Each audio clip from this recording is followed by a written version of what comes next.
This is the Olympus OMD E-M5, a new MicroFourThird mirrorless interchangeable lens camera. The first thing about the OMD E-M5 that catches everyone's eyes is its beautiful design, which hails a grand period of fully mechanical, metallic body SLRs in the 1970s and 1980s. SLRs built then can still be found today in perfect working condition, and Olympus has taken the best of that robustness and intelligent design and brought it back into style more than 30 years later. There are plenty of cool things about the OMD. It's got an awesome ISO performance. ISO is so clean and high ISO noise is so efficiently suppressed that I can comfortably capture night shots at ISO 3200 and bump it up to 6400 if need be. Even at higher ISO, noise structure is less jagged and rounder, making a closer resemblance to film grain. It's also got great image output. The OMD's JPEG images provided are by default high contrast. However, it retains great detail, particularly in shadows. Colors are very vibrant and again, film-like, and this is achieved without biasing the color temperature. In other words, images aren't inherently cold or warm. Really advanced users can also call up a tone curve with a multifunction button to adjust how much shadows and highlights they want captured. When images are saved in RAW format, the output is of visibly lower contrast, retaining more detail than the JPEG saves for fine-tuning later. Image sharpening at standard levels also help in retaining detail without getting too artificial. It's also got an awesome grip. The rear thumb rest on the OMD may look awkward, but it's actually very ergonomic. It's so perfectly placed that when your thumb is resting on it, it becomes quite impossible for the camera to slip out of your hands. Because it is in itself so light, this thumb rest means that users effectively gain an iron grip on their camera, which does wonders for image stability even without the stabilization. Speaking of which, the stabilization in this camera is very reliable, and to save power, by default it does not come on until the image is being recorded. You can also set it to come on only when the shutter button is half pressed. Sadly, because the camera is so small, all the rear buttons get lost beneath the palm when holding the camera once it has been gripped. The buttons themselves are awkwardly close to each other and are hard to depress. In fact, one of the worst buttons to have to access is the playback button, which is all but lost beneath the bulging bevel of the movable screen. I have to use my nails to access the buttons. Finally, it's got an awesome kit lens.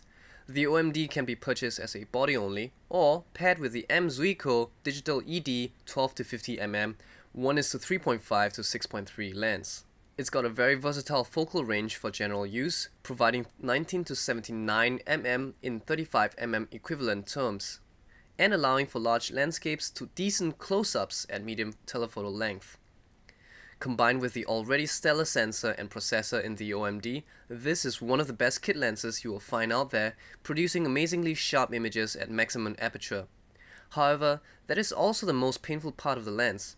At the telephoto end, an aperture of f6.3 is very crippling and severely increases the possibility of handshake or movement blur once the weather gets cloudy. Thankfully, because of the ISO performance of the camera, most of such situations can be resolved with a simple ISO bump. The lens comes with an interesting zoom lever that has 3 modes. The first mode works on an electric zoom lever like what you find on camcorders. This mode makes it possible to do smooth zooms when filming a video. Then with a slight pull, the lens goes into the traditional mechanical twist to zoom mode. Finally, with a push while holding the macro button, it turns into a macro mode.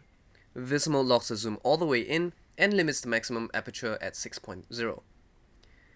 Like Sony's E-mount lenses for the NEX cameras, the manual focus is also electrically controlled.